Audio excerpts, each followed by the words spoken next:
উপস্থিত রয়েছেন চেয়ারম্যান সুনীল দাস মহাশয়, উপস্থিত রয়েছেন উপপ্রধান ধনঞ্জয় বর্মন মহাশয়,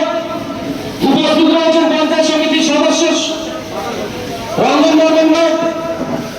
উপস্থিত রয়েছেন উপপ্রধান ধনঞ্জয় বর্মন, অঞ্চল কমিটির সদস্য বিশ্বতন্ত্রী থেকে শুরু করে বিভিন্ন বুথের বুথ সভাপতিগণ এবং বর্ষীয় তৃণমূল কংগ্রেসের সদস্য ক্রীড়াকর্মীরা মহাশয়, সকলকে আমাদের অন্তঃস্থল থেকে শ্রদ্ধা ও ভালোবাসা জানিয়ে আমি সংক্ষিপ্ত আলোচনা রাখছি। বন্ধুগণ,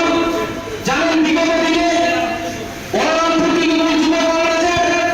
যে সংগঠন ছিল, সেই সংগঠনটি কিভাবে সংগঠন চালাইছিল, তাই আমরা কিছুদিন আগে আমাকে জেলা কমিটির নির্দেশে ও প্রবর্তন কমিটির নির্দেশে আমাকে বলরামপুর যুব তৃণমূল কংগ্রেসের সভাপতির দায়িত্ব দেয়। সেই দায়িত্ব নিয়ে